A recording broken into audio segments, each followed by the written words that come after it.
Fala galera, Sauro da Bahia, como vocês estão? Sejam muito bem-vindos mais uma vez ao nosso canal do YouTube aqui de Direito Constitucional. Sou o professor Orlando Júnior, sou professor de Constitucional há mais de 10 anos por todo o Brasil e estamos aqui, indo para o nosso terceiro vídeo do nosso desafio / projeto, artigo 5º. Sabemos que o artigo 5º é um artigo muito importante, sobre vários pontos de vista, sobretudo na questão da prova, da sua prova de concurso, na sua prova da OAB, independente da banca, independente do cargo, nós sabemos que a incidência desse artigo é monstruosa, não só porque ele é muito prolixo, são 79 incisos e 4 parágrafos, mas porque tem muita doutrina e muita jurisprudência em torno de toda essa situação. Então, quanto mais preparado você tiver, melhor.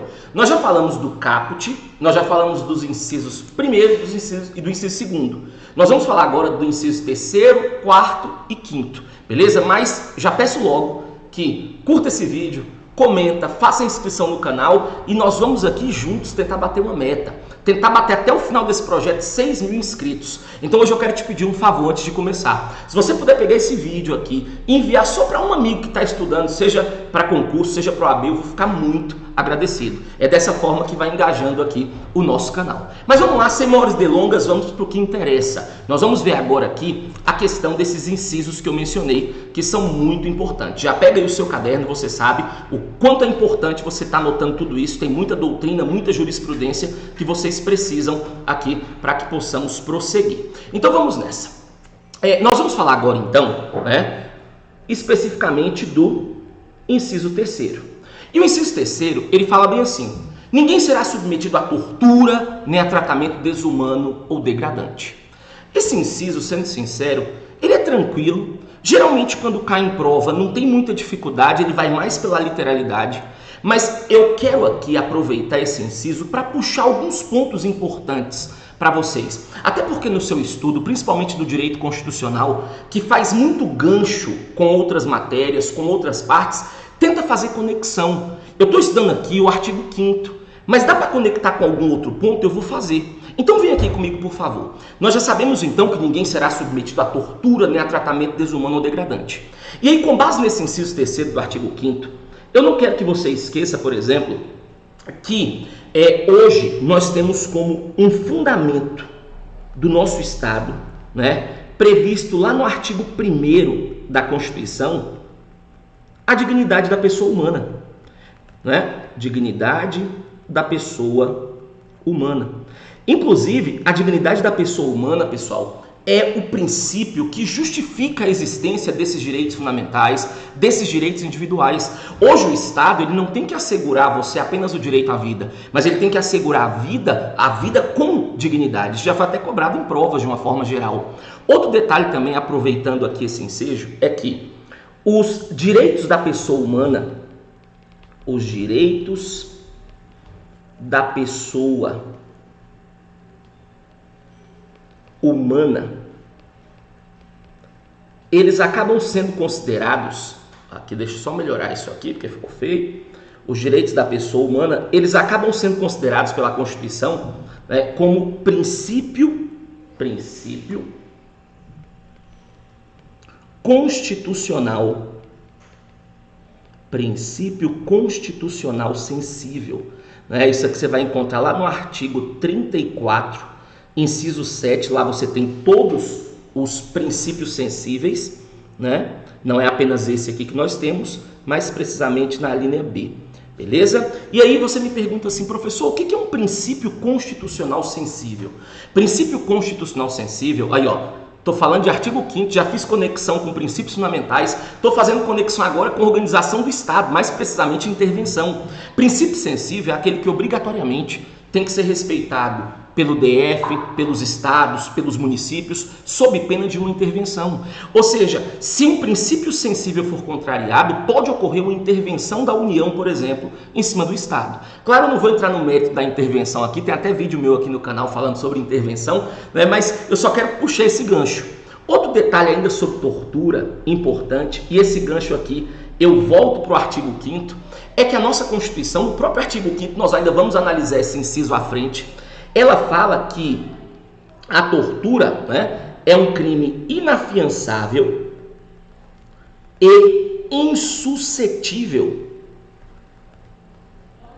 insuscetível de graça ou anistia. Então perceba, se você cometer esse crime, você vai responder preso, ele é inafiançável. E é insuscetível, não cabe graça nem anistia. Professor, o que é isso? Graça é um perdão concedido pelo presidente. Anistia é um perdão, uma clemência concedida pelo Congresso Nacional. Então, diante de um crime de tortura, não vai caber, né, nem graça, nem anistia, não vai caber perdão por parte do poder público. Então, olha que interessante. Nós já sabemos, então, que nós temos aqui um fundamento interessante. Nós já sabemos que ele é um princípio constitucional sensível. Nós já sabemos que ele é um crime inafiançável, insuscetível de graça ou anistia. E último ponto para eu fechar esse inciso. Embora falei que o inciso não cai tanto em prova, viu quantas coisas importantes eu estou conseguindo explorar? Último detalhezinho. Em 79, nós criamos a Lei 6.683, conhecida como a Lei da Anistia, né, que concedia perdão para aquela galera ali, né, por crimes políticos cometidos durante aquele período ditatorial, aquela coisa toda. E aí a OAB, ela entrou então com uma DPF, uma arguição de descumprimento de preceito fundamental, querendo a revogação dessa lei. Ou seja, falando que ela não foi recepcionada pela nossa Constituição, porque você perdoava essa situação ao passo que a Constituição proíbe contundentemente isso. E essa questão acabou sendo julgada pelo Supremo, e o Supremo ele julgou pela validade dessa lei, né? Então tomem cuidado aí, nunca vi essa questão sendo cobrada em prova, mas o Supremo julgou pela validade dela. E aí, só aproveitando o gancho, para você estar cada vez melhor no Constitucional, você me pergunta assim, professor, por que não entraram com uma ADI, uma ação direta de inconstitucionalidade? A lei é de 79. Em 79, vigorava a Constituição de 67, para alguns 69, né? A nova Constituição, a nossa atual, ela só vem em 88. Não tem como, no Brasil, você declarar a lei de 79 inconstitucional com base na Constituição de 88, né? Ou seja, não existe inconstitucionalidade superveniente. Você julga inconstitucional com base com a norma que lhe deu causa, com a Constituição que lhe deu validade. Se eu crio uma lei em 1990 e eu entendo que essa lei fere a Constituição, aí sim, eu entro com uma ADI, e uma vez essa lei contrariando a Constituição, ela vai ser julgada inconstitucional. Agora, a lei de 79, você entra com a DPF, porque você não fala que ela é inconstitucional. Se ela tiver materialmente incompatível, você revoga. Ela não foi recepcionada. Só um adendo aí, porque isso aí é poder judiciário, controle de constitucionalidade, isso você vai ver depois. Dessa forma, então, conversamos um pouquinho sobre o inciso 3º, que fala que ninguém será submetido a tortura, nem a tratamento desumano ou degradante. Beleza? Curtiu o vídeo? Já enviou para o seu amigo? Já fez inscrição no canal? Ajuda o professor, eu estou me dedicando ao máximo aqui por vocês e para vocês. Só que tirando a brincadeira, eu vou agora para onde interessa. A partir de agora, cuidado. Nós vamos começar falando agora do inciso 4º. E o inciso 4º, a literalidade dele já cai muito em prova. Muito mesmo. Ele fala assim, é livre a manifestação do pensamento, sendo vedado o anonimato. Cara, você que faz prova e você que resolve questão sabe, já viu esse texto incontáveis vezes, né? É livre a manifestação do pensamento, sendo vedado o anonimato. Aqui no nosso território, no nosso estado, nós aceitamos você falar, é a sua liberdade de expressão. Só que eu não permito a figura do Mr. M. Você quer falar, você fala, mas você não vai ficar escondido, não. Você tem que mostrar que você está falando, por quê? O inciso 5 ele fala, olha, por exemplo, é garantido o direito de resposta proporcional ao agravo, além das indenizações por dano material, moral e a imagem. Mas o texto por si só já cai muito. Só que eu quero explorar algumas coisas com base nesse texto. Então esse texto aqui, ele vai assegurar a liberdade de expressão, um dos princípios aí mais importantes, se você for analisar, até pela própria jurisprudência do Supremo, inerente a um Estado de Direito, inerente às democracias modernas como nós temos hoje. Segundo ponto desse inciso aqui é que ele faz a vedação ao anonimato. Só que isso tudo aqui é tranquilo. Eu quero agora começar a explorar alguns pontos com vocês. É com base nessa situação que nós temos que analisar algumas situações, como por exemplo, disque denúncia. E aí, por que nós temos o disque denúncia se é vedado o anonimato? Entenda. A jurisprudência, ela entende que é possível sim, né, essa questão de denúncias anônimas. Agora, o que acontece? A denúncia anônima, isso é importante, isso cai muito em prova, quem vai fazer prova, aí, principalmente carreiras policiais. A denúncia anônima, ela não pode exclusivamente justificar a persecução criminal. Ou seja, eu não posso exclusivamente, com base em uma denúncia anônima, fazer a persecução criminal do indivíduo. O que acontece? Qual a orientação do Supremo? Se chega uma denúncia anônima, né, ou alguns chamam de delação apócrifa, notícia crimes inqualificada, né, o que ele tem que fazer? O policial, ele vai pegar, a polícia pega isso aí e começa ali, né, aquelas situações preliminares, aquelas investigações preliminares, as diligências preliminares, como ele gosta de colocar em prova. E aí, uma vez com essas diligências, ele vai tendo base para que posteriormente ele possa continuar com a investigação, uma possível denúncia e por aí vai. Então, mais uma vez eu vou repetir, é possível que tenha denúncias anônimas? Sim. Agora, a denúncia anônima, ela não pode exclusivamente, ela não pode por si só justificar uma persecução criminal, beleza? Ela vai poder ser utilizada para começar ali as situações, né, preliminares e posteriormente você continuar com essa investigação. Tranquilo até aqui? Ficou claro? Outro ponto muito importante, e agora eu puxo o gancho aqui, especificamente para a liberdade de expressão. Beleza? Que é algo aí muito cobrado em prova mesmo. Pessoal, é com base na liberdade de expressão que nós não permitimos no Brasil, né? Não admitimos o famoso hate speech, ou mais conhecido aí em prova como o discurso de ódio. Beleza? Isso aqui acontece muito, por exemplo, em questões religiosas. Você tem aí a sua religião, sim, embora vivemos em um estado laico, leigo ou não confessional, não temos uma religião oficial, eu não permito você exercer sua crença. Agora, você não pode também, através dessa sua crença, incitar o ódio, na crença do vizinho. Você não pode fazer isso. Então, nós não permitimos, nós não admitimos hoje o famoso discurso de ódio. Ele não tem espaço no nosso ordenamento jurídico, segundo o Supremo Tribunal Federal. E aí tem alguns casos que chamam a atenção, como por exemplo aquele caso da Porta dos Fundos. Não sei se vocês lembram, que eles acabaram falando mal de Jesus e assim, predominantemente o Brasil é um país cristão, se você for analisar, embora não é nossa religião oficial, mas nós temos muitos cristãos no Brasil. E aí eles entraram então com a ação no Supremo pedindo para tirar aquilo ali do ar e tudo, e o Supremo falou que não ia tirar. Não ia tirar por quê? Porque ele era uma plataforma de streaming, Ou seja, ninguém te obrigou a ir lá ver aquela situação. Então sempre, pessoal, por isso que sempre eu gosto de repetir isso, os direitos fundamentais, eles são relativos, eles são limitados. É sempre possível, diante de um caso ou de outro, você ter uma análise diferente, uma percepção diferente, um julgado diferente. Por isso que você, a depender da prova, você tem que estar muito ligado na jurisprudência. Mas, regra geral, você lembra, nós não admitimos o hate speech, o discurso de ódio. Outra situação também com base na liberdade de expressão, que eu já vi várias vezes em prova, é que o nosso ordenamento jurídico,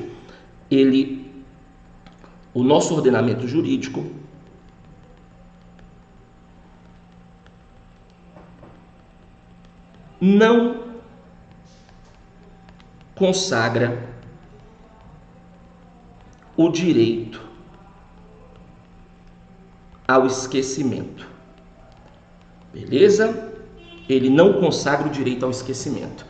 O que é isso? Aconteceu uma situação uma vez que foi no caso daquele programa, lembra? Linha Direta e tudo. E teve um caso, esqueci qual foi o caso da mulher especificamente. E aí o crime já tinha acontecido há muitos e muitos anos.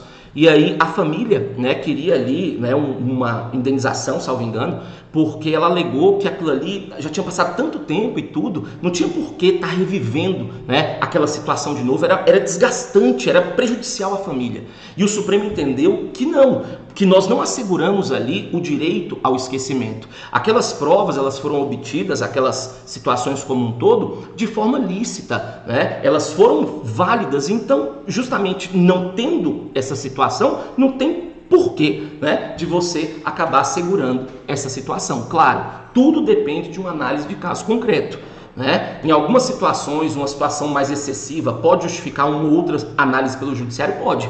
Mas você tem que lembrar que a liberdade de expressão, então, hoje, isso falando com base no inciso 4º, não admite o discurso de ódio e nem admite também ali, né, o direito ao esquecimento. Beleza? E a liberdade de expressão, só para fechar essa parte aqui, para podermos continuar, ela também não vai permitir, e o Supremo que fala isso, além de discursos de ódio, situações que venham, né, ser opiniões criminosas ou opiniões que sejam contrárias à democracia, contra o Estado democrático de direito. Vide o caso Daniel Silveira, lembra do deputado, né, quando foi preso, né, o Supremo entendeu que a liberdade de expressão dele não ia justificar aquele discurso de ódio, aquelas incitações a crime, ao Estado democrático, à democracia. Claro, sabemos que tem uma situação que precisa ser analisada pelo Supremo, mas nós trabalhamos com essa linha a título de prova. Então nós já sabemos que é livre a manifestação do pensamento, mas é vedado o anonimato. E com base nisso nós já aprendemos muitos detalhes interessantes. E para fechar esse vídeo, não quero deixar vídeos muito longos, mas vocês sabem que eu falo demais, eu ainda quero só para fechar, falar do inciso 5, que não tem como, né, emendar aqui, fechar o vídeo só no inciso 4º. Porque o inciso 5 é a continuação, ó. É livre a manifestação do pensamento, sendo vedado o anonimato, inciso 4º. Inciso 5.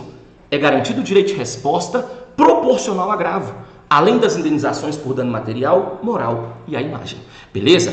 E aí, com base nesse inciso 5, eu só quero falar de uma outra questão também de jurisprudência que cai muito em prova, que é a questão das biografias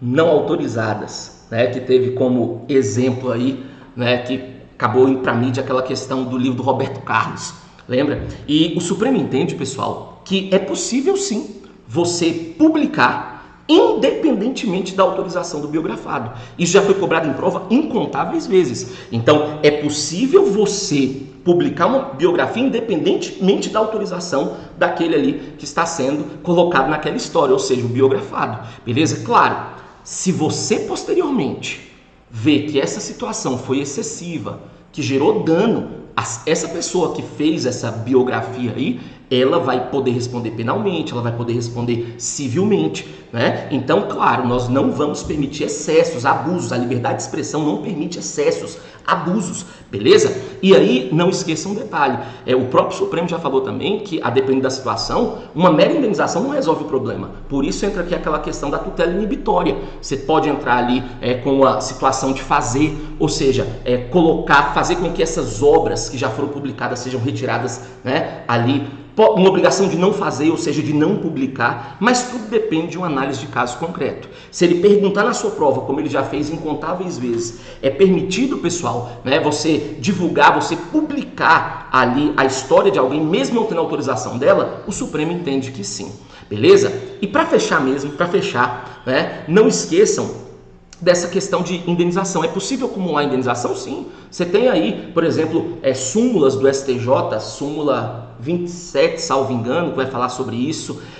Pessoa jurídica tem direito a dano moral? O STJ entende que tem, súmula 327, né? Existe uma divergência se for pessoa jurídica de direito público, porque a regra é que não tenha, mas nós já vimos aí, né, um caso inerente a uma situação que envolveu o INSS, que o STJ falou que tinha. Mas lembre, é possível então, né, você acumular as indenizações? É possível. Pessoa jurídica tem direito à indenização? Em regra tem, né? Se for pessoa jurídica de direito privado. Se for pessoa jurídica de direito público, em regra não tem, mas nós já temos hoje exceção. Por isso que eu falo da importância de estar sempre analisando o artigo 5º, porque sempre vem muita jurisprudência sobre esses pontos aqui. Ainda teria outras coisas que eu poderia falar? Sim, artigo 5º é sempre repleto de situações, mas eu não quero delongar muito esses vídeos, beleza? Então, no primeiro vídeo nós falamos sobre o caput, no segundo, inciso 1º e inciso 2º, agora incisos 3º, 4º e 5º, cheio de doutrina, cheio de jurisprudência, cheio de informações que com certeza serão cobradas na sua prova.